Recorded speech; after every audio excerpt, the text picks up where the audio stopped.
স্বাগত জানাচ্ছি টিভেন 24 এর নিয়মিত আয়োজন আওয়াজ ডেমোক্রেসি অনুষ্ঠানে আপনাদের সাথে আছি আমি তাহিয়া রুবাইয়া তপলা। দিনের বাছাই করা সংবাদ এবং এর পর্যালোচনা নিয়ে আমাদের নিয়মিত এই আয়োজন। তবে আজকে আমাদের এই আলোচনায় গুরুত্ব পাবে বাংলাদেশের ডাকসু নির্বাচন, কারণ এটির দিকে আসলে শুধুমাত্র বাংলাদেশের মানুষ নয়, আমেরিকা সহ বিশ্বের বিভিন্ন দেশের বাংলাদেশিরা যারা রয়েছেন, প্রবাসীরা যারা রয়েছেন, তারা কিন্তু আসলে তাকিয়ে আছেন এবং বাংলাদেশের রাজনীতিতে একটা বড় ধরনের পরিবর্তনের কথাও বলা হচ্ছে। সেই বিষয়গুলো নিয়ে আমরা আলোচনা করব এবং আলোচনার আরো অনেকগুলো বিষয় আজকে আমাদের হাতে রয়েছে।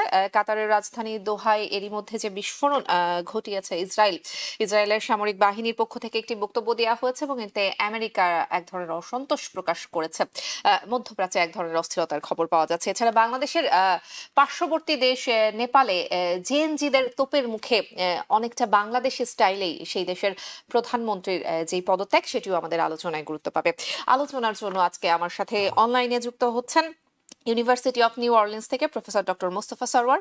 আমার সাথে আরো যুক্ত হবেন নিউ জার্সির মনমাউথ ইউনিভার্সিটির স্কুল অফ সোশ্যাল ওয়ার্কের ডিন প্রফেসর ডক্টর গোলাম এম মাতবর, এবং আমার সাথে যুক্ত আছেন টেক্সাসের A&M ইন্টারন্যাশনাল ইউনিভার্সিটির প্রফেসর ডক্টর মেহনাজ মোমেন। তিনজন অতিথিকেই স্বাগত জানাচ্ছি এবং আজকে যেটি বলছিলাম যে আমাদের আলোচনার বিষয়বস্তু যেহেতু আজকে ডাকসু, এবং আমার কাকতালীয়ভাবে আজকে আমার যে তিনজন যে বিশেষজ্ঞ অতিথি, তিনজনই হচ্ছেন ঢাকা ভার্সিটির ঢাকা বিশ্ববিদ্যালয়ের সাবেক শিক্ষার্থী। তাদের কাছ থেকে আসলে আমি আরো অনেক কিছু জানতে পারবো, অনেক বিশ্লেষণ শুনতে পারবো। আমি অতিথিদের কাছে যাব, তবে বর্তমানে আসলে ডাকসু নির্বাচনের যে অবস্থা আমরা দেখতে পাচ্ছি, এখনো ভোট গণনা চলছে। আনুষ্ঠানিকভাবে ফলাফল ঘোষণা না আসলেও অনেকটা বিজয় নিশ্চিত বলা হচ্ছে শিবির সমর্থিত ভিপি এবং জিএস প্রার্থীদের। তবে ছাত্রদল এবং স্বতন্ত্র প্যানেলের যারা রয়েছেন প্রার্থীরা, তারা কিন্তু এরই মধ্যে ফলাফল প্রত্যাখ্যান করেছেন। দিনভর নানাবিধ নাটকীয়তা আমরা দেখছি ডাকসু নির্বাচনে, তবে বড় ধরনের কোনো অনাকাঙ্ক্ষিত ঘটনার খবর আমরা এখন পর্যন্ত পাইনি। ডাকসু নির্বাচনের আরো বিস্তারিত ফলাফল আমরা শুনবো, আরো বিস্তারিত বিশ্লেষণ নিয়ে আমাদের সহকর্মী এহসান জুয়েল এই মুহূর্তে আমার সঙ্গে যুক্ত হচ্ছেন। জুয়েল, নির্বাচনের ফলাফল একদম শেষের পথে এবং নির্বাচনের যে বিশ্লেষণ সেটি তো আপনার কাছ থেকে শুনবো। শিবিরের মানে সমর্থিত প্রার্থীদের এত বড় জয়ের পেছনে কি কারণ মনে করছেন, এবং অনেকেই বলছে যে ডাকসুর এই নির্বাচনে আসলে জাতীয় নির্বাচনের জন্য কোনো রকম কোনো ইঙ্গিত বহন করে কিনা, সেই বিষয়েও যদি আপনার মতামত জানাতেন। ধন্যবাদ অপলা, এবং আমাদের তিনজন বিশেষজ্ঞ অতিথি তাদেরকেও ধন্যবাদ জানাচ্ছি। এবং অপলা বলছিলেন যে আসলে তিনজন বিশেষজ্ঞ অতিথি ঢাকা বিশ্ববিদ্যালয়ের, একই সঙ্গে যদি বলি যে আলোচনায় অংশ নেয়া চারজনই ঢাকা বিশ্ববিদ্যালয়ের সাবেক শিক্ষার্থী, অর্থাৎ আমার নিজের কথা বলছিলাম। তাই নিঃসন্দেহে আমাদের আবেগ আছে ঢাকা বিশ্ববিদ্যালয় কিংবা ডাকসু নির্বাচন নিয়ে। এবং একই সঙ্গে আমরা আজকে যেটা দেখেছি, প্রায় 6 বছর পর ডাকসু নির্বাচন হলো। এটি প্রতি বছর হওয়ার কথা, অনিয়মিত নানা রাজনৈতিক হিসেব নিকেশের কারণে। তবে এই আজকে যে নির্বাচনটি অনুষ্ঠিত হলো, এতটা প্রাণের উচ্ছ্বাস, এতটা ভোটার উপস্থিতি, এতটা প্রার্থিতা এবং কোন রকম অপ্রীতিকর ঘটনা, বিচ্ছিন্ন অর্থাৎ অপ্রাসঙ্গিক দু একটি বিষয় ঘটেছে, অসঙ্গতি ছিল, কিন্তু একেবারে সব পক্ষই বলছে এখন পর্যন্ত যে এটি নিঃসন্দেহে ডাকসুর ইতিহাসে স্মরণকালের একটি ভালো নির্বাচন। অনেক আনুষ্ঠানিকভাবে অনেকেই বলছেন যে এই ধরনের নির্বাচন, আপনি হয়তো বলছিলেন যে জাতীয় নির্বাচনের সঙ্গে তুলনা করছিলেন, জাতীয় নির্বাচনে এমন একটি নির্বাচনই হয়তো সবাই প্রত্যাশা করে। তবে কিছু হিসেব নিকেশ একটু আমরা দেখে নিই। এখন পর্যন্ত যেটি বলছিলেন যে অনানুষ্ঠানিক ফলাফলে শিবির সমর্থিত প্যানেল এগিয়ে গেছে, ভিপি জিএস বিভিন্ন পদেই তারা এগিয়ে আছেন। তবে তার আগে আমরা একটু দেখে নিচ্ছি যে কি পরিমাণ ভোটার উপস্থিতি ছিল, কি পরিমাণ প্রার্থীরা এই আজকে যে নির্বাচনটি হয়েছে সেখানে তারা অংশ নিয়েছেন। আমরা যদি বলি যে ডাকসুর এই নির্বাচনটিতে আমরা দেখতে পাচ্ছি যে 28টি পদে, অর্থাৎ ডাকসুর 28টি পদে প্রার্থী হয়েছেন 471 জন। হিউজ সংখ্যক প্রার্থী এই নির্বাচনে অংশ নিয়েছেন এবং একই সঙ্গে 18টি আবাসিক হলের সংসদে প্রার্থী হয়েছেন 1108 জন, অর্থাৎ সেখানেও প্রচুর পরিমাণ প্রার্থী আমরা দেখতে পাচ্ছি। এবং এই প্রার্থীদের মধ্যে আমরা যদি একই সঙ্গে বলি যে 10টি ব্যানারে তারা অংশ নিয়েছেন। ছাত্রদলের আবিদ হামিম প্যানেল, গণতান্ত্রিক ছাত্র সংসদের বৈষম্য বিরোধী শিক্ষার্থী সংসদ, ছাত্র শিবিরের ঐক্যবদ্ধ শিক্ষার্থী জোট, বামপন্থী কয়েকটি সংগঠনের প্রতিরোধ পর্ষদ, উমামা ফাতেমা নেতৃত্বে স্বতন্ত্র ঐক্য জোট এবং একইভাবে অন্যান্য দলগুলো মিলে মোট 10টির ব্যানারে মূলত নির্বাচনে তারা অংশ নিয়েছেন। এবং ভোটার সংখ্যা যদি আমরা বলি, টোটাল ভোটার অংশ নিয়েছেন 39,775 জন এবং এর মধ্যে পুরুষ ভোটার 20,873 জন, নারী ভোটার 18,902 জন। একেবারে কাছাকাছি বলা হচ্ছে যে 48% নারী ভোটার এই নির্বাচনে ভোট প্রয়োগ করেছেন। এবং আমরা যদি দেখি যে কি পরিমাণ ভোট পড়েছে, সেটিও কিন্তু যেটা বলছিলাম যে অনেক উচ্ছ্বাসের সঙ্গে ভোটে অংশ নেওয়া হয়েছে। মোট ভোটের 78.33% ভোটার ভোট দিয়েছেন। লম্বা লাইন আমরা সারাদিন ব্যাপী দেখেছি এবং হল ওয়াইজ সেটি বলা আছে যে একেবারে 80% কোনো কোনো হলে তারা অংশ নিয়েছেন, ভোট দিয়েছেন, সবকিছু করেছেন। এবং নারী ভোটাররা সাধারণত আমরা দেখি একটু তাদের অংশগ্রহণ কম থাকে, কিন্তু এবার নারী ভোটাররা অর্থাৎ নারী হল কেন্দ্রিক যে ভোটাররা আছেন তারাও কিন্তু প্রচুর সংখ্যায় অংশ নিয়েছেন। একেবারে 64%, 63.67%, 68.39%, এরকম করে প্রচুর সংখ্যক নারী হলগুলোতেও ভোটার উপস্থিতি ছিল। তবে দিনটা কেমন গিয়েছে? দিনটা গিয়েছে যে এখন পর্যন্ত আমরা হয়তো একেবারে আবার আলোচনা শেষে চূড়ান্ত ভোটের যতটুকু ফলাফল পাওয়া গেছে সেটি দেখাবো, কিন্তু দিনটা গিয়েছে নানা ধরনের প্রতিক্রিয়ার মধ্য দিয়ে। ছাত্র সংগঠনগুলো শুরুতে ভোট দিয়েছে, কিন্তু বেলা গড়ানোর সঙ্গে সঙ্গে তারা নানা ধরনের প্রতিক্রিয়া জানানো শুরু করেছে। ফলাফল ঘোষণার আগে থেকে প্রার্থীদের মধ্যে উত্তেজনা তৈরি হয়েছে, তারা কারচুপি, অনিয়মের অভিযোগ করতে শুরু করেছেন। তবে ছাত্রদল সমর্থিত প্যানেলের মূল অভিযোগটি ছিল বিশ্ববিদ্যালয়ের প্রশাসন অর্থাৎ উপাচার্য, প্রক্টর তাদের দিকে। তারা বলছিলেন যে তারা জামায়াত কিংবা শিবির সমর্থিত প্যানেলকে সহযোগিতা করছেন এবং এটি নিয়ে ঢাকা বিশ্ববিদ্যালয়ের উপাচার্যের সঙ্গে ছাত্র দলের কেন্দ্রীয় সভাপতিরও বাহাস হয়েছে, তাদের মধ্যে উত্তেজনা তৈরি হয়েছে। অর্থাৎ ঢাকা বিশ্ববিদ্যালয় প্রশাসনের দিকে অভিযোগের তীর ছিল ছাত্রদল সমর্থিত প্যানেলের। কিন্তু শিক্ষক নেটওয়ার্ক যারা নিরপেক্ষভাবে পুরো নির্বাচনটি পর্যবেক্ষণ করেছেন এবং আমরা জানি যে জুলাই বিপ্লবের সময় তাদের একটা কার্যকর ভূমিকা ছিল, অর্থাৎ অভিযোগ, পাল্টা অভিযোগ এবং বিশ্লেষণ, পর্যবেক্ষণ, সেটিও আমরা জেনে নিলাম। সব পক্ষের বক্তব্যগুলো আমরা জেনে নিয়েছি। তবে নির্বাচনের ফলাফল যেহেতু খুবই কাছাকাছি, এখনই আসলে বাকি যে প্রার্থীরা মনে করছেন তারা হেরে যাচ্ছেন, তারা তাদের প্রতিক্রিয়া জানিয়ে দিয়েছেন। তারা বলছেন যে তারা আসলে এই নির্বাচন প্রত্যাখ্যান করেছেন, যেটি বাংলাদেশের রাজনৈতিক সংস্কৃতিতে হয়। যিনি হেরে যান তিনি বলেন স্থূল কারচুপি, সূক্ষ্ম কারচুপি, নির্বাচন বর্জন। এর মধ্যে ছাত্র দলের প্রার্থী, ভিপি প্রার্থী আবিদ, তিনি বলেছেন এই পরিকল্পিত প্রহসন প্রত্যাখ্যান করলাম, তিনি এর মধ্যে প্রত্যাখ্যান করে দিয়েছেন। এবং উমামাও কিন্তু বলছেন যে তিনিও এই নির্বাচনকে প্রত্যাখ্যান করেছেন। অর্থাৎ তিনি বলছেন ডাকসু বর্জন করলাম, উমামা ফাতেমা বলছেন। এবং আরো যদি আমরা অন্য প্রার্থীদের বিষয়গুলো দেখি, অর্থাৎ কাদের বলছিলেন, যেটি সাদিক কায়েম কেন্দ্রের ভিতরে মেকানিজম করেছেন আর ছাত্রদল বাইরে থেকে করেছে, এটি হলো আব্দুল কাদেরের বিষয়। এবং এখন যে পরিস্থিতি, একদিকে যেমন সেনেট ভবনে ফলাফল ঘোষণা চলছে, অন্যদিকে ঢাকা বিশ্ববিদ্যালয়ের আশপাশে এলাকায় চরম উত্তেজনা বিরাজ করছে। এই অবস্থায় সবশেষ যে খবরটি আমাদের কাছে আছে সেটি হলো সরকারের পক্ষ থেকে বিএনপি এবং জামায়াত ইসলামের শীর্ষ পর্যায়ে সহযোগিতা চাওয়া হয়েছে। অর্থাৎ কোন রকম অপ্রীতিকর কোনো ঘটনার জন্ম যাতে না হয়, এত বড় একটা অর্জন, এত বড় একটা নির্বাচন, সেটি যাতে কলঙ্কিত না হয়, ছাত্র সংগঠনগুলোর মুখোমুখি অবস্থান কিংবা কোনো সংঘর্ষের রূপ না নেয়, সেটির জন্য সরকারের উচ্চ পর্যায় থেকে জামায়াত এবং বিএনপির শীর্ষ পর্যায়ে সহযোগিতা চাওয়া হয়েছে। তারা কতটা সহযোগিতা করবেন সেটি আসলে দেখার বিষয় এখন পর্যন্ত। অপলা, এই ছিল আমার কাছে নির্বাচনের সবশেষ বিশ্লেষণ। জি, এহসান জুয়েল, আপনাকে অসংখ্য ধন্যবাদ আমাদেরকে বিশ্লেষণ দেবার জন্য। আমি এবার অতিথিদের কাছে যেতে চাই, অতিথিদের কাছ থেকেও আসলে শুনবো। আমি প্রথমে প্রফেসর ডক্টর মোস্তফা সারোয়ার আপনার কাছে আসবো। ডাকসু নির্বাচনকে আসলে আমরা যেভাবে দেখলাম, এইভাবে আসলে বাংলাদেশের ইতিহাসে এত বছর ডাকসু নির্বাচন দেখে বাংলাদেশের মানুষ কিংবা আমরা আসলে অভ্যস্ত না। নির্বাচন নিয়ে আপনার মতামত শুনবো।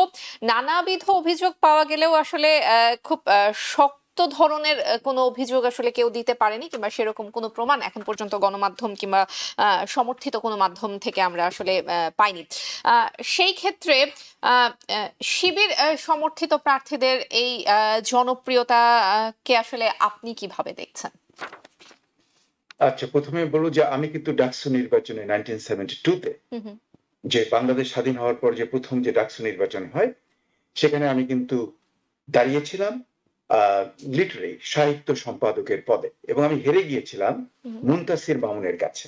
হুম, হুম, যাই হোক, এরপরে তো আমি আবার ঢাকা বিশ্ববিদ্যালয়ের প্রভাষক ছিলাম, লেকচারার ছিলাম ফিজিক্সে, এমএসসি পাশ করার পরপরই তারপরে আমি এদিকে চলে আসি। আমি ঢাকা বিশ্ববিদ্যালয়ের প্রথম সেনেট নির্বাচনেও আমি বিরোধী প্যানেল থেকে দাঁড়িয়ে উইন করেছিলাম, one of the youngest participant in that election. আচ্ছা, যাই হোক, কাজে বাংলা মানে মোটামুটি আমার বাংলাদেশের আগের সময়ে ঢাকা বিশ্ববিদ্যালয়ের নির্বাচন বিভিন্ন প্রকারে, হ্যাঁ, সেনেট বলুন কিংবা ডাকসু এবং হল, এর সঙ্গে আমি পরিচিত। আচ্ছা, তাহলে বর্তমানের যে নির্বাচনে আমি যা দেখলাম, আহ, আগে কিন্তু এরকম আমরা কখনো দেখিনি। নির্বাচন এর চেয়ে অনেক মানে একটা স্বাভাবিক নির্বাচন যেভাবে হয়, হ্যাঁ, যুক্তরাষ্ট্রে যে মানে ছাত্র সংসদ যেটা, হ্যাঁ, স্টুডেন্ট গভর্নমেন্ট, সে যে নির্বাচন হয়, ওই টোনই ছিল ওই বাংলাদেশের আগের নির্বাচন। কিন্তু বর্তমানের যে নির্বাচনটা, এখানে মনে হলো যে মানে দলগুলো যারা যারা দাঁড়িয়েছে কিংবা ইন্ডিপেন্ডেন্ট যারা দাঁড়িয়েছে, তারা এটাকে এত বেশি সিরিয়াসলি নিচ্ছে যে ডু অর ডাই টাই। এতে এটা স্বাভাবিক, মানে এতে কোনো অসুবিধা নেই, সময়ের পরিবর্তনে এটা ঘটে থাকে। এই নির্বাচনে যে এত যে মানে হলো, এর মেইন কারণ হলো যে আগামী যে জাতীয় নির্বাচন আসবে, সেখানে এর কোনো ইম্প্যাক্ট আছে কিনা সেটার কারণে। আচ্ছা, যেমন ধরুন আমি মানে সলিড কয়েকটা এক্সাম্পল দেবো। যেমন এখানে দেখবেন যে বামপন্থী জোট যে ভোট পেয়েছে, আপনি যদি তার পার্সেন্টেজটাকে ধরেন, তাহলে বামপন্থী দলগুলো জাতীয় নির্বাচনে কি ওই পার্সেন্টেজ ভোট পাবে, সিট পাবে? না, পাবে না। আপনি যদি উমামা ফাতেমার ভোট দেখেন, হ্যাঁ, সে তো বৈষম্যবিরোধী ছাত্র আন্দোলনের সঙ্গে জড়িত ছিলেন, ওনার ভোট যদি দেখেন ওনার প্যানেলের, তাহলে ওনার যারা ক্যান্ডিডেট হতে পারে আগামী নির্বাচনে, তারা কি ওই পার্সেন্টেজ উইন করবে? করবে না। তার অর্থ আমি ইন্ডিকেট করতে চাই যে এই যে ডাকসুর নির্বাচন, এটা কিন্তু ভবিষ্যতের নির্বাচনে it will not translate into an effective result. হ্যাঁ, ওটা ভিন্নতর, তবে এর একটা ইম্প্যাক্ট থাকবে। এই ইম্প্যাক্টের জন্য এরা সবাই দারুণভাবে এখানে মানে এই যে নির্বাচনের পরপরই যে আমরা দেখলাম যে অনেকে কমপ্লেন করছে, এমনকি যারা উইনার তারাও কিন্তু প্রথম কমপ্লেন করেছে, সেটা আপনি আপনাদের ক্লিপে দেখিয়েছেন। তার অর্থ যে এই এবং প্রফেসর যা বলছেন, তাতে তো আমার মনে হয় যেন নির্বাচনটা কিছুটা মানে মানে মানে সঠিক নির্বাচন হয়নি। কারণ যে প্রফেসর যেটা বললেন যে ইরেগুলারিটিস গুলো উনি উল্লেখ করলেন, সেখানে তো আমার যেন মনে হচ্ছে যে কোনো একটা গোলমাল রয়েছে। কাজেই আমার যা মনে হচ্ছে, এই নির্বাচনের রেজাল্টের উপরে শুধু বাইরে মারামারি নয়, আমার মনে হয় it will go up to the court. এটা এটা সুপ্রিম কোর্ট পর্যন্ত চলে যেতে পারে, লোয়ার কোর্টে থেকে it can go to the supreme court. কাজেই এই নির্বাচনের যে ফলাফল, সেটা আমরা কবে ঠিক রকম দেখব তা কিন্তু বলা যাচ্ছে না। কারণ আমার যেন মনে হচ্ছে যে এই নির্বাচন নিয়ে কোর্টে চলে যাবে মানে অন্যান্য বিভিন্ন দলগুলো। কাজে কোর্টে গেলে পরেই যে কোনো, সেটা তো অ্যাকর্ডিং টু দি রাইট, মানে every citizen has the right. কাজে এই নির্বাচনের অলরেডি যে ইরেগুলারিটিস গুলো পাওয়া যাচ্ছে, সেগুলোকে ব্যবহার করে তারা কিন্তু কোর্টে যেতে পারবে ইজিলি। কাজে তখন এটা কোন দিকে গড়ায় বলা যাচ্ছে না।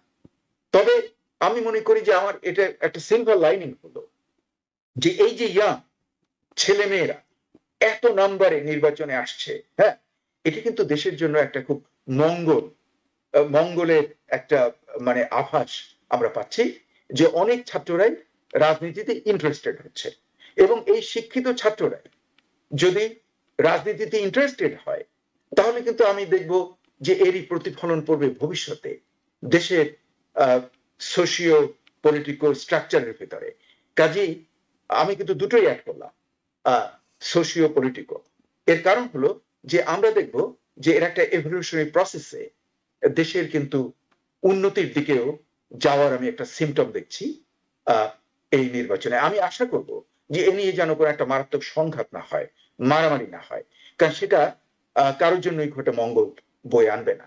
তার চেয়ে বরং আমি দেখব এটার সিলভার লাইনে যে অনেককে পার্টিসিপেট করেছে, অনেকের মন খারাপ হয়েছে, কিন্তু আমার যেন মনে হয় এ নিয়ে যেন একটা সংঘাতের পরিস্থিতি না হয়। জি, অসংখ্য ধন্যবাদ। আমরাও আসলে আশাবাদী, কারণ ডাকসু নির্বাচন থেকে নিশ্চয়ই বাংলাদেশের রাজনীতিতে মেইন স্ট্রিম পলিটিক্সে বেশ কিছু নেতা হয়তো বা সামনের দিনগুলোতে বাংলাদেশের মানুষ পাবে।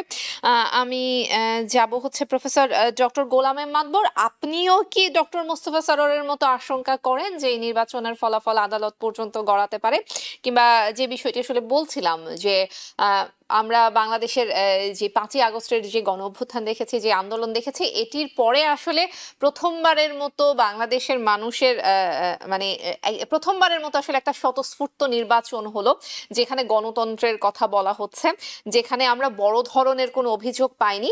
সেই জায়গাতে এসে শিবির সমর্থিত প্রার্থীদের জয় কি আসলে জাতীয় নির্বাচনের জন্য বাংলাদেশের রাজনীতিতে কোনো ইঙ্গিত বহন করছে কিনা? ধন্যবাদ।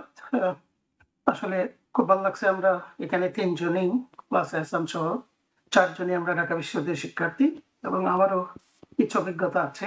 আমিও শ্রদ্ধেয় আমাদের যে ফার্স্ট স্পিকার, আমাদের প্রফেসর, সবাই রোল মডেল বলি আমরা ওনাকে। স্যার যে খুব সুন্দরভাবে বললেন, বিশেষ করে আমি যেটা বলবো যে এখানে আমার পার্টিসিপেশনটা হচ্ছে, আমি প্রথমে সাহিত্য সম্পাদক ইলেকশন করি মহসিন হল, আমি ঢাকা ইউনিভার্সিটি মহসিন হলের ছাত্র ছিলাম, এবং আমি এজিএস ইলেকশন করি। আমি উইন করতে পারিনি because of political affiliation, whatever it is here. তো আমি প্রথমে বলবো আসলে এখানে আপনার প্রশ্ন উত্তর দেওয়ার আগে কিছু ফ্যাক্টর আমরা শুনেছি যে ওখানকার বিশেষ করে বাংলাদেশের পলিটিক্যাল যারা মানে এর উপরে রিপোর্ট করেছেন তাদের কথা শুনেছি। ফার্স্ট অ্যান্ড ফরমোস্ট আমি বলবো পার্টিসিপেশন, অংশগ্রহণ স্পেকটাকুলার, 80% অলমোস্ট, রাইট, 78.33, এবং মেয়েদের পার্টিসিপেশনও 65-68%-এর মতো, ছেলেদের পার্টিসিপেশন একটু বেশি ছিল। এটা আমার কাছে মনে হয় একটা আমাদের গণতন্ত্র উত্তরণের ক্ষেত্রে একটা বিরাট ব্যাপার। গণতন্ত্র উত্তরণের ক্ষেত্রে আমাদের সবচেয়ে বড় যেটা আমি বলবো চ্যালেঞ্জ, সেটা হচ্ছে আমরা আসলে we need to respect ourself. আমাদের মধ্যে একটু কনফিডেন্স নিজেদের উপর থাকা উচিত। সবকিছুই যে একেবারে যে খারাপ ভাবে সবসময় সর্বক্ষেত্রে হয়, এটা আমার কাছে বোধহয় ব্ল্যাঙ্কেট টার্মে, আমব্রেলা টার্মে বলাটা খুব ডিফিকাল্ট। আমি দেখুন, ইম্প্যাক্টের কথা আমি পরে বলবো। আমি প্রতি বছর ঢাকা বিশ্ববিদ্যালয়ে যাই, যখনই বাংলাদেশে ঢাকা বিশ্ববিদ্যালয়ে যাই, এবং গতবারও গিয়েছি, এবং গত বছর আমি গিয়েছিলাম, এবং ভাইস চ্যান্সেলর যিনি আছেন Niaz Ahmed Khan, he is a scholar, he is very honest, এবং আমি তাকে যতটুকু ব্যক্তিগতভাবে আমি তাকে চিনি যে he is a person that we can trust. এবং দেখুন, তার সাথে বিশেষ করে যে একটা বৈঠকে বোধহয় দেখলাম গণেশ নামে একটা স্টুডেন্ট যে টেবিল থাপড়াইয়া যেভাবে কথাগুলো বলছে, এগুলো কিন্তু আমাদের সময়ে আমিও পাইনি, আমাদের সব শ্রদ্ধেয় প্রফেসর মোস্তফা সরোয়ার বোধহয় এগুলো দেখেন নাই। আমাদের সময় কালচারটা ছিল অন্য ধরনের, ইউনিভার্সিটির আমাদের রেসপেক্ট ছিল। এগুলো কিন্তু গণতন্ত্র উত্তরণের ক্ষেত্রে আমরা উই পেইড বিগ প্রাইস। আমরা জানি গত বছর বিপ্লবের পরে আমরা এখন যা দেখছি, আমরা থাকছি মুভিং ফরওয়ার্ড। এইগুলো বোধহয় আমার মনে হয় খুবই ডিফিকাল্ট। আর আপনি যে বললেন যে ইলেকশনের যে বিভিন্ন ধরনের যে বিতর্কিত কথাগুলো বলছে, এখানে দুটো জিনিস কিন্তু ওই ভদ্রমহিলা প্রফেসর পদে আমি ঠিক জানি না, অব্যবস্থাপনা, অস্বচ্ছতা। অস্বচ্ছতা যেটা উনি বলতেছেন সেটা হচ্ছে রিটার্নিং অফিসার বা পোলিং অফিসার এদেরকে নিয়োগদানের ক্ষেত্রে হয়তো আমি যতটুকু বললাম এটা ইন্ডিকেট করছে। দেখুন, ভোট কিন্তু তাদের নেই, ভোট কিন্তু স্টুডেন্ট দিয়েছেন। এই ভোটের যদি আপনি আমাকে জিজ্ঞাসা করেন যে হাউ ডিড ইট হ্যাপেন, ঐক্যবদ্ধ শিক্ষার্থী জোট, এখানে স্টুডেন্টরা যেতে দেখেছেন যে কার হাতে তারা সবচেয়ে বেশি প্রটেক্টেড হবে, স্টুডেন্টরা, এবং কাদের উপর ডিপেন্ড করা যায়। আমি এখানে কিন্তু পার্টি ফিলোসফি আনছি না, আমি দুটো জিনিস এখানে ডিফারেন্সিয়েট করবো। একটা হচ্ছে পার্টি ফিলোসফি, একটা হচ্ছে লিডারশিপ। এই মুহূর্তে আমার মনে হয় ঢাকা বিশ্ববিদ্যালয়ে যারা ভোট দিয়েছেন তারা বোধহয় লিডারশিপের, বিশেষ করে the people those who run for the election, আমার মনে হয় এটা। আর আমরা জানি যে ছাত্র দল, বিশেষ করে যে পার্টির সাথে এফিলিয়েটেড, আমরা তাদের শাসনও দেখেছি, আমরা বিগত 16 বছরের শাসনও দেখেছি। Student actually they put a different angle on this election. আমার কাছে মনে হচ্ছে এই অব্যবস্থাপনা এবং অস্বচ্ছতা লেম এক্সকিউজ আমার কাছে। আর অনেকগুলো যে ইলেকশনের আগের থেকে বলেছেন যে এইটা হতে পারে, ওইটা হতে পারে, ওই যে বললাম যে আমরা নিজেদের প্রতি আমরা নিজেদের রেসপেক্টটা রাখি না, যে প্রতিটি কিছুতেই কিন্তু আমরা একটা এমন একটা কুদ ধরবো বা আগের থেকেই বলে দিচ্ছে এটা হতে পারে, এটা হচ্ছে আমার, যখন আমি ইলেক্টেড হবো না তখন এই কথাগুলো বলতে পারবো। ঢাকা বিশ্ববিদ্যালয় ইলেকশন যেহেতু আমার করার অভিজ্ঞতা আছে, স্যারও বললেন জন্য ইলেকশন করেছেন, it's not that it's not that easy to manipulate the election, the particularly এখানে প্রতিটি কিছু এখন কিন্তু দেখেন আমরা ক্যামেরার আন্ডারে। তো আমার মনে হচ্ছে না এই যে অস্বচ্ছতা রিটার্নিং এবং পোলিং অফিসারদের এটা ইম্প্যাক্ট করবে। এখন আপনার যেটা কথা ছিল যে পলিটিক্যাল যে ইম্প্যাক্টটা এটা কি হবে, পলিটিক্যাল ইম্প্যাক্ট যেটা আসলে আমি যে একটু আগে বললাম যে এখানে দুটো জিনিস, একটা হচ্ছে পার্টির ফিলসফি আর একটা হচ্ছে লিডারশিপ। এটা আসলে ট্রান্সলেট করে আমিও স্যারের সাথে বলবো it's very difficult at this বিশেষ করে ঢাকা ইউনিভার্সিটির। এবং আমরা দেখেছি যে এটা অনেকে বলে লিটমাস টেস্ট, ডাকসোতে যা হয় ভবিষ্যতে রাজনৈতিকভাবে দেখা যায়। এটা আমার কাছে, আমি I cannot see the logic that is going to impact এই ইলেকশনের প্রভাবটা, যে জাতীয় ইলেকশন যেটা ভবিষ্যতে আমরা আশা করছি হবে, এটা আমি খুব একটা লজিক্যালি বোধহয় ট্রান্সলেট করতে পারছি না। So this is what the situation at this point. আমি যেটা বলবো যে এত কিছুর পরেও এত সুন্দরভাবে, যেটা আমি বলবো কিছু কিছু তো সবসময় কিন্তু আপনি 100% কিন্তু এদেশেও কিন্তু হয় না। এখানেও আপনি ইলেকশনে দেখুন বিভিন্ন ধরনের কিন্তু আসে, এই আমি বলছি উন্নত দেশ যুক্তরাষ্ট্রের কথা বলছি, এখানেও কিন্তু আমরা সবসময় দেখি কিছু অবস্থাপনা থেকে যায়। এর মধ্যেও যে ইলেকশনটা এত শান্তিপূর্ণভাবে করতে পারছে, এটার জন্য আমি ঢাকা বিশ্ববিদ্যালয় কর্তৃপক্ষকে আমি ধন্যবাদ জানাই। এবং হ্যাঁ, ছোটখাটো কিছু তৈরি হয়তো আছে, আমি ডিসএগ্রি করছি না, এবং বলেছে, কিন্তু যে পরিমাণে ভোট পেয়েছেন যারা ইলেক্টেড হয়েছেন, আই থিঙ্ক আমার মনে হয় যে আমাদের বোধহয় এটা আমাদের কমেন্ট করা উচিত, আমাদের মনে হয় রেসপেক্ট রাখা উচিত। কারণ স্টুডেন্টরা ভোট দিয়েছেন, স্টুডেন্ট প্রত্যেকটা পলিটিক্যাল পার্টি হোক বা যে ধরনের যারা ইলেকশন করেছে তাদের এজেন্ট ছিল, ওই ধরনের কিন্তু সিরিয়াস কোনো এলিগেশন দেখছি না যে এটা একটা লিটিজিয়াস ব্যাপার হতে পারে। সো ওভারঅল আমি বলবো যে অনেকদিন পর আমার 3-4টা ইলেকশন দেখার সুযোগ হয়েছে ঢাকা বিশ্ববিদ্যালয়ে। আমি যখন ছিলাম দুটোতে আমি সরাসরি নিজে ইলেকশন পার্টিসিপেট করেছি। It is not that easy age I mention earlier that Dhaka ইউনিভার্সিটিতে আপনি ম্যানিপুলেট করে নেবেন, ভোট হাইজ্যাক করে নেবেন, যেটা হচ্ছে আমরা গ্রামে গঞ্জে দেখেছি অতীতে যে জাতীয় নির্বাচনগুলোতে। এটা আসলে ঢাকা ইউনিভার্সিটি হয় না, ঢাকা ইউনিভার্সিটি করা খুবই difficult. So at this point আমি আসলে ওদের সাথে কথাও বলেছি, প্রক্টোরিয়াল টিমেও আমার খুবই শুভাকাঙ্ক্ষিত লোক আছে এবং স্টুডেন্ট টাইপের লোকও আছেন। আমি জানতে চেয়েছি যে আসলে ওভারঅল এই ধরনের কোনো অনিয়ম এই ধরনের কিছু হয়েছে কিনা বুট অন দ্য গ্রাউন্ড। আর আপনি দেখুন এখন এই মিডিয়ার যুগে we have not seen anything that we can discredit this election. আমাদের মধ্যে নিজেদের একটু কিছুটা ট্রাস্ট এবং কনফিডেন্স রাখা উচিত। আমরা এটা করি না দেখি কিন্তু আমরা জাতীয়ভাবে কিন্তু দিনের পর দিন বিভক্তির দিকে যাচ্ছি। যার ফলে আমরা জাতীয় ক্ষেত্রে গণতন্ত্র উত্তরণের কথা বলি আমরা, সেটা আমার কাছে মনে একটু সেলফ কন্ট্রাডিক্টিং হয়ে যায়। জি, অসংখ্য ধন্যবাদ। আমি এবার প্রফেসর ডক্টর মেহনাজ মোমেন আপনার কাছে যাব। আপনি ঢাকা ভার্সিটির সাবেক শিক্ষার্থী, আপনার কাছ থেকে তো অবশ্যই শুনবো আজকের নির্বাচন নিয়ে কিংবা আজকের নির্বাচনের ফলাফল নিয়ে আপনার কি মন্তব্য। সেই সাথে আপনি এই দেশে ফ্যাকাল্টি সেনেট মেম্বার হিসেবে কাজ করছেন। আমার আসলে খুব জানার আগ্রহ যে আমেরিকার শিক্ষা প্রতিষ্ঠানগুলোতে শিক্ষার্থী কিংবা শিক্ষকদের যে রাজনীতি, সেটি আসলে কিভাবে কাজ করে, সেটি আসলে কিভাবে ফাংশন করে, কিংবা আমি যদি আসলে সহজ ভাষায় বলি যে বাংলাদেশের সাথে আসলে কি ধরনের পার্থক্য, কোন জায়গাগুলোতে পার্থক্যগুলো বড় করে আপনি দেখেন। প্রথমে একটু ডাকসুর কথা বলি।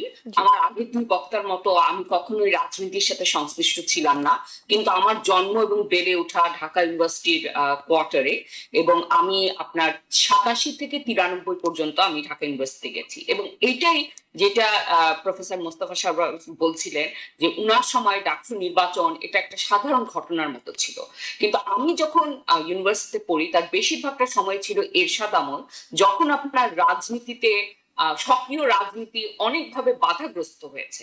তো তখন আমি দেখেছি যে ডাকসু নির্বাচনের গুরুত্ব আস্তে আস্তে বৃদ্ধি পেয়েছে, কারণ ওইটাই একটা ডিফল্টের মতো হয়ে গেছিল যে ওই ওই একটা জায়গাতে এই রাজনীতির জিনিসটা হতো। তো আমার কাছে মনে হচ্ছে যে এইবারও 15 বছর আমরা ঠিক মতো, হয়তো পুরো 15 বছর না, কিন্তু অনেকদিন আমরা ঠিক মতো কোনো সঠিক নির্বাচন পাইনি। সেই জন্য এই নির্বাচনে আপনার এতখানি অংশগ্রহণ এবং এই নির্বাচন ঘিরে এত উত্তেজনা, কারণ যখন অনেক দিন ভাবে মানুষ অনেক দিন ধরে অংশগ্রহণ করতে পারে না, তখন একটা ছোট নির্বাচনও একটা অনেক বড় একটা জিনিস হয়ে দাঁড়ায়। হ্যাঁ, তো সেই অর্থে আমার কাছে মনে হয় সেটা। এবং এখানে আপনি অন্যদেরকে যে প্রশ্নগুলো করছিলেন শিবিরের, এটা এটা আমার কাছে একটা জিনিস মনে হয় যে বাংলাদেশের মানুষ আওয়ামী লীগের 15 বছরের শাসনামল দেখেছে, কিন্তু এর আগেও কিন্তু বিএনপি ক্ষমতায় ছিল, এবং বিএনপির শাসনামলেও মানুষ যে খুব সন্তুষ্ট ছিল তা না। তো বড় পার্টি হিসেবে একমাত্র শিবির টেস্টেড হয়নি, কিন্তু মানে শিবিরের বিভিন্ন বিশেষ করে ভ্যালুস মূল্যবোধ এগুলো নিয়ে আমার অনেক সংশয় আছে। কিন্তু আপনি যদি শিবির কর্মীদের কি বলবো মানে তাদের ডিসিপ্লিন, তাদের মেসেজ, এই জিনিসগুলো দেখেন, এটা থেকে অন্য পার্টির অনেক কর্মীরই অনেক কিছু শেখার আছে। আমার কাছে মনে হয় যে এই বিজয়টা একটা ইঙ্গিত যে বিএনপি যেটা ভাবছে যে যখন জাতীয় নির্বাচন হবে একদম একটা নিরঙ্কুশ একটা সংখ্যাগরিষ্ঠতা পাবে, সেটা অত সহজ হবে না, এইটার ইঙ্গিতটা দেখতে পাচ্ছি। নট দ্যাট যে এটা প্রপোর্শনালি রিফ্লেক্টেড হবে, সেটা কখনোই হবে না, কিন্তু এটা একটা ইঙ্গিত বহন করে। আচ্ছা, এবার এই দেশের কথায় আসি। হ্যাঁ, আমি সেনেটে মানে আমি সেনেটে ছিলাম 3 বছর। তো এই দেশে যখন সেনেটে শিক্ষকরা পার্টিসিপেট করে, এটা কিন্তু ওভারলি পলিটিক্যাল না। বিশেষ করে আমি তো টেক্সাসে, এখানে কিন্তু আপনার সেনেটের আমাদের ক্ষমতা শুধুমাত্র অ্যাডভাইজারি ক্ষমতা। ঢাকা বিশ্ববিদ্যালয়ের সেনেটের যে ক্ষমতা আর আমাদের যে ক্ষমতা, সেটার মধ্যে আকাশ পাতাল পার্থক্য।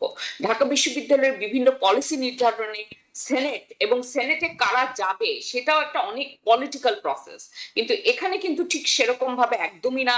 এটা একটা সার্ভিস হিসাবে মানুষ যোগদান করে, এবং পলিসিতেও যে পার্টিসিপেশন গুলো হয় সেটার মানে আমরা অ্যাডভাইস করতে পারি, কিন্তু আমাদের কোনো ইমপ্লিমেন্টেশনের ক্ষমতা নাই। এবং সবচেয়ে যেটা ভয়াবহ কথা, আমাদের টেক্সাসের গভর্নর অ্যাবট, উনারা এবং টেক্সাস লেজিসলেচার তারা চাচ্ছে যে ফ্যাকাল্টি গভর্নেন্স, সেনেটের যে ক্ষমতা সেটা যাতে এই সিম্বলিক ক্ষমতাটুকুও যাতে না থাকে।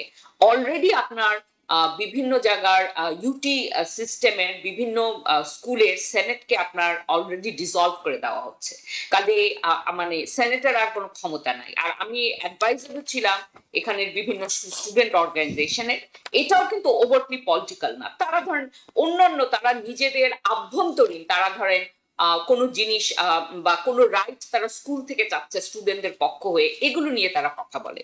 কিন্তু এখানে একটা অনেক বড় জিনিস আছে, আমরা যখনই দেখেছি স্টুডেন্ট অর্গানাইজেশনরা কোনো পলিটিক্যাল ইস্যু নিয়ে কথা বলেছে, যেটা হচ্ছে আপনার প্যালেস্টাইন এবং গাজার সপক্ষে, তখনই আমরা দেখেছি যে সেটাকে কেমন ভাবে দমন করা হয়েছে।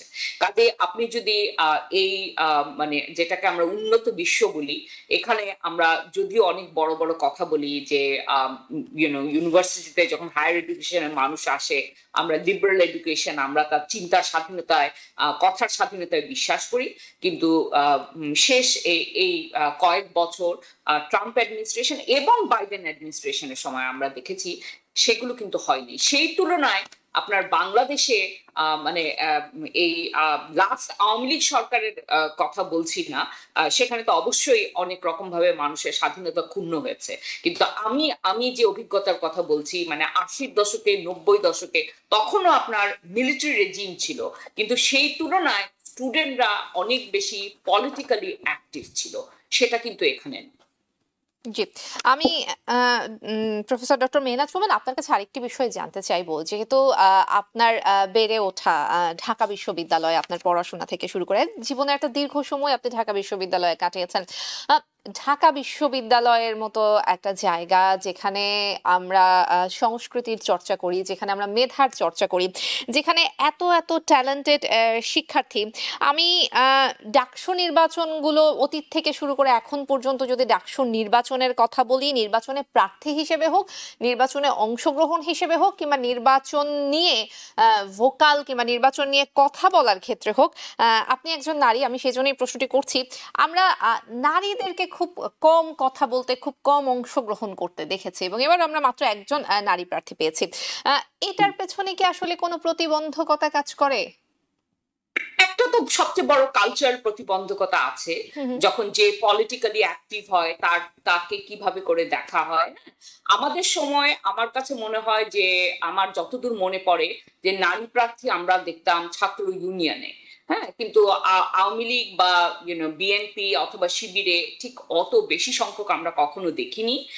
তো একমাত্র বামপন্থী বা এই ছাত্র ইউনিয়ন থেকে আমরা মানে নারীদের প্রতিনিধিত্ব দেখেছি। কিন্তু এখানে আরেকটি কথা আছে যে এক অর্থে আপনার কয়জন নারী আপনার ভোটে অংশগ্রহণ করছে সেটা একটা সহজ হিসাব হয়, কারণ সেটা খুব আপনার তাৎক্ষণিকভাবে দেখা যায়। কিন্তু মূল যে জিনিসটা, যে কেন মানে আরো বেশি সংখ্যক নারী অংশগ্রহণ করছে না, সেটার পিছনে কিন্তু আরো অনেক ধরনের কারণ আছে, এবং সবচেয়ে বেশি কারণ হচ্ছে আপনার সামাজিক এবং সাংস্কৃতিক। এবং সবচেয়ে বড় উদাহরণটা, আমরা যখন আন্দোলন হলো জুলাই আগস্টে, তখন কিন্তু আমরা অনেক নারীকে সম্মুখভাগে দেখেছি। কিন্তু তারপরে আন্দোলনটা শেষ হওয়ার পরে কারা নেতৃত্ব দিল, যা কাদের ভয়েস আপনার কাউন্টেড হচ্ছে, টেবিলে কারা বসছে কথা বলতে, সেখানে কিন্তু আমরা এরকম নেতৃস্থানীয় যারা যারা জীবনের ঝুঁকি নিয়ে এই আন্দোলনে এসছে, তাদের কিন্তু আমরা সেই পরিমাণে পার্টিসিপেশন দেখিনি, মানে বা তারা পার্টিসিপেট করতে পারেনি। তারা অনেক ধরনের বাধা আছে, কিছু বাধা ধরেন যে বাধাগুলো খুব ওভার্ট বাধা দেখা যায়, কিন্তু বেশিরভাগ বাধাই কিন্তু অদৃশ্য বাধা, যে কারণে তারা হয়তো নিরাপদ বোধ করছেন না, তাদেরকে মানে তাদের অংশগ্রহণের পরিবেশই নাই। তো এই জিনিসগুলো মানে আমি দুঃখের সাথে বলছি যে মানে 30 বছর আগেও যেমন ছিল, এখনো হয়তো সেরকমই আছে, কোনো কোনো ক্ষেত্রে হয়তো আরো খারাপও হয়েছে। প্রফেসর ডক্টর মেহনাজ রহমান, ছোট্ট করে একটু যুক্ত করবেন কিনা, যেহেতু এমনিতেই রাজনীতিতে নারীদের সক্রিয়তা কম, ঢাকা ভার্সিটির মতো জায়গাতেও আমরা সেই সক্রিয়তা দেখি না, সেই জায়গায় শিবির সমর্থিত প্যানেল যখন জয়লাভ করলো, যেহেতু আমরা শিবিরে খুব একটা নারীদের অংশগ্রহণ একেবারে দেখি না বললেই চলে, আপনি পার্সেন্টেজ ধরে সেটা একেবারে শূন্যের কোঠায়, সেই ক্ষেত্রে নারীদের অংশগ্রহণের জায়গাটা আরো বেশি সীমিত হয়ে গেল কিনা, কিংবা সামনের দিকে আসলে শঙ্কা করেন কিনা? আচ্ছা, আমার এক বন্ধু, সেও ঢাকা বিশ্ববিদ্যালয়ের শিক্ষক, সে একটা ফেসবুকে পোস্ট দিয়েছে, যেখানে সে বলছে যে বিভিন্ন রকমের প্রার্থীকে প্রশ্ন করা হচ্ছিল, তার মধ্যে প্রশ্ন করা হচ্ছে শিবিরের প্রার্থী, অন্য প্রার্থীদেরও, যে তারা যদি জয়লাভ করে তাহলে নারীরা যে কোনো অবাধে চলাফেরা করতে পারবে কিনা, পোশাক পরিধানের স্বাধীনতা থাকবে কিনা। এবং এটা খুবই আপত্তিজনক, মানে যে জয়লাভ করুক, তাদের কি রাইট আছে এটা নির্ধারণ করার, কে কিভাবে চলবে?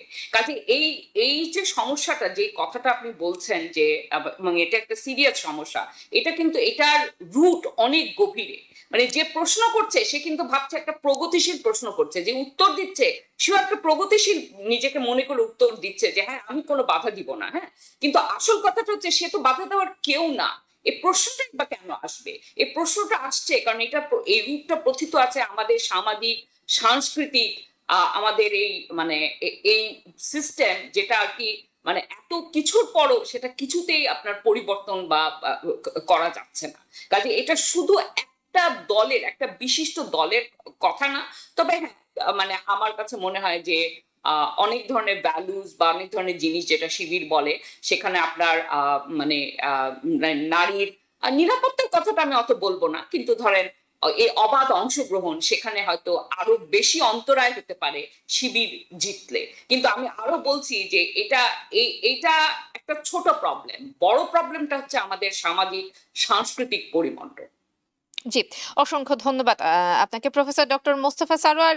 ডক্টর মেহনাজ মামুনের কাছ থেকে কিছু শুনছিলাম, আপনার কাছে একটু সংক্ষেপে শুনতে চাইবো। আমরা জামাত শিবিরের কাছ থেকে 5ই আগস্টের পর থেকে আমরা তাদের বিভিন্ন সময় বক্তব্য শুনেছি, অনেক গঠনমূলক সুন্দর সুন্দর কথা তারা বলেছেন, অনেক সুন্দর সুন্দর প্রতিশ্রুতিও তারা দিয়েছেন, কিন্তু আমরা জামাত শিবিরের রাজনৈতিক ইতিহাসে আসলে তাদের কথার সাথে কাজের মিল খুব একটা পাইনি। সামনের দিনগুলোতে আসলে আপনি কি আশা করছেন, কি হতে পারে ঢাকা ভার্সিটির অবস্থা? না, ঢাকায় ভার্সিটিতে যে যে নির্বাচনে যারা উইন করলো, হুম হুম আহ, তাদের ক্ষমতাটা কি খুবই সীমিত, কিন্তু hmm they don't form the policy, they are not in the academic council, তারা ফাইন্যান্স কমিটিতে নেই।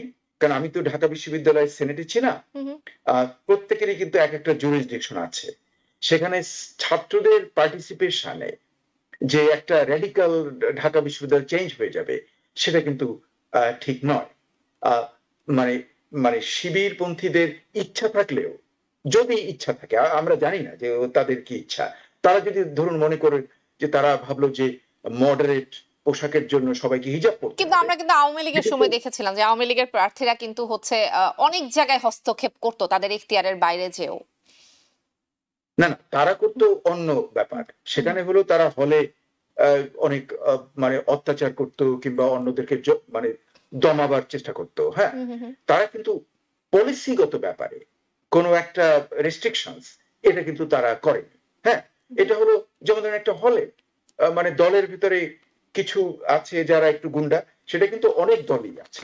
সেটা কিন্তু কোন মানে বাংলাদেশের যে দলগুলো, হ্যাঁ, রাজনৈতিক দলগুলো, সেখানে তো আমরা রক কাটা থেকে শুরু করে সবই দেখলাম। হ্যাঁ, গান নিয়ে ফাইট, মারামারি, এগুলো তারা করে। কিন্তু দি পয়েন্ট ইজ দ্যাট যে আইডিওলজিক্যালি যেখানে মানে শিবিরের একটা আইডিওলজিক্যাল স্ট্যান্ড আছে, সেই আইডিওলজিক্যাল স্ট্যান্ডের তার যে ব্যাপারগুলো, সেটা সে কতটা ইমপ্লিমেন্ট করবে, আদৌ তার কোনো ক্ষমতা আছে কিনা, কিংবা ইনডাইরেক্টলি ট্রাই করতে পারি কিনা, সেখানে আমার একটু সন্দেহ হচ্ছে। তার কারণ দেখুন, তাদের যে প্যানেলের মধ্যে কিন্তু মাইনরিটি ক্যান্ডিডেট আছে, মহিলা ক্যান্ডিডেট আছে, রাইট, মাইনরিটি। কাজেই এবং আরো একটা আমি যে মানে শিবিরের যে কিছু কিছু লোকের কাছ থেকে মানে প্রাক্তন শিবির নেতা যারা, তারা কিন্তু এখন আর বলছে না যে তারা শরিয়া আইন করে একটা ইসলামিক রিপাবলিক টাইপ করবে। রাদার তারা বলছে তারা একটা লিবারেল ডেমোক্রেসির দিকে যাচ্ছে। কারণ আপনি চিন্তা করে দেখুন, বাংলাদেশের যদি হুজুরদের কথা শুনে, হ্যাঁ, টক শোতে, তারা কিন্তু আপনার যেমন মানে বিভিন্ন টাইপের কওমি কিংবা অন্য, এদের কিন্তু অনেকেরই বক্তব্য যে নো, মানে কোনো নির্বাচন নেই, এটা হবে একটা খিলাফত, right, that's the structure they like. কিন্তু এখানেই আমার মনে হয় শিবিরের সঙ্গে পার্থক্য রয়েছে, যে তারা আমার যেন মনে হয় যেন একটা ডেমোক্রেটিক নর্মের কথা ভাবে, হ্যাঁ, তার মধ্যে থেকেই। কাজে আমি মনে করব না যে এরা যে বর্তমানে মনে হচ্ছে যে তারাই উইন করেছে। Of course we do not know, হয়তো সামনে হয়তো লিটিগেশন হয়ে যেতে পারে, কেস হয়ে যেতে পারে, তখন এটা দীর্ঘায়িত হতে পারে। কিন্তু আমার যেন মনে হয় যে এদের যে জুরিসডিকশনাল সাইটটা এমন কিছু না যে ঢাকা বিশ্ববিদ্যালয়ের রেডিক্যাল কোনো একটা চেঞ্জ হয়ে যাবে, সেটা এরা সাধারণত অ্যাডভোকেসি, মানে ছাত্র সংসদটা মানে মানে যেটা এই ইসের ঢাকায় ডাকসু এবং অন্যান্য হলে, তারা বেসিক্যালি একটা অ্যাডভোকেসি, মানে একটা ফর্মাল স্ট্রাকচার অফ অ্যাডভোকেসি। ছাত্রদের একটা জিনিস দরকার, they can do the advocacy for that. কিন্তু এরা কোনো যে মানে পুরো বিশ্ববিদ্যালয়ের কোনো আইন, কোনো নর্মকে একদম রাতারাতি চেঞ্জ করতে পারে, এরকম এদের কোনো জুরিসডিকশনাল পাওয়ার নাই। আরো একটা ব্যাপার, যে যে কোনো একটা কাজ করতে হলে আমরা যেটা যুক্তরাষ্ট্র থেকে শিখেছি, you have to have a budget. হ্যাঁ, যে মানে ইমপ্লিমেন্টেশন কিংবা ফোর্স করার জন্য, এনফোর্স করার জন্য you have to have a budget. এই ছাত্র সংসদ মানে ডাকসুর যে বাজেট, সেটা হয়তো একটা কালচারাল অনুষ্ঠান করা যায়, ছোটখাটো জিনিস করা যায়, কিন্তু তাদের ওরকম কোন মানে লিগাল অথরিটি নেই কিংবা বাজেট নেই যার মাধ্যমে তারা কোন একটা রেডিক্যাল চেঞ্জ করবে। কাজে আমি এ ব্যাপারে খুব একটা শঙ্কিত নই যে একটা রাতারাতি কিছু হয়ে যাবে। হ্যাঁ, হয়তো পোশাক চেঞ্জ হবে, এটা সেটা। No, I don't think so. জি, অসংখ্য ধন্যবাদ প্রফেসর ডক্টর গোলাম মাতবর। আমরা শেষের দিকে চলে এসেছি, খুব সংক্ষেপে আপনার মন্তব্য শুনবো। আমরা আওয়ামী লীগের সময়ে দেখেছি এই ডাকসুতে আসলে যারা নির্বাচন করেন কিংবা যারা আসলে নেতা নির্বাচিত হয় তারা খুব মানে খুব অল্প সময়ের মধ্যে হল ছেড়ে দেন, একটা ফ্ল্যাট বাসায় ওঠেন, খুব দামি দামি গাড়িতে চলাফেরা করেন, বিভিন্ন জায়গায় তদবির করেন, অনেক কোটি কোটি টাকার চাঁদাবাজি করেন। আমাদের অভিজ্ঞতায় আসলে এরকম খুব অনেকগুলো ঘটনাই আসলে রয়েছে। বাংলাদেশের রাজনীতিতে ছোট করে হলেও কিংবা ছোট পরিসরে হলেও আসলে 5ই আগস্টের পর শিবির প্যানেলের এই জয়, আপনার কাছে কি মনে হয় যে শিবির প্রার্থীরা যারা মানে জয় লাভের পথে রয়েছেন এবং অনেকটা নিশ্চিত করেছেন জয়, তারা সামনের দিনগুলোতে এই পরীক্ষা গুলোতে আসলে কতটুকু উতরে যেতে পারবে? দেখুন, আমি সম্পূর্ণ শ্রদ্ধেয় মোস্তাক স্যারের সাথে একমত যে ডাকসুতে ইলেক্টেড হয়েছে, they have a very limited the power jurisdiction. আর আপনি বলেছেন আমেরিকার সাথে, I was elected president of the senate of the university. আমার সাথে বোধহয় ডক্টর মেহনাজ মোহাম্মদের ডিফারেন্স যেটা, উনি স্টেট ইউনিভার্সিটি সিস্টেমে, আমি প্রাইভেট ইউনিভার্সিটি। এখানে গভর্নমেন্ট ম্যানিপুলেশনটা খুব ডিফিকাল্ট। উনি খুব সুন্দর পয়েন্ট।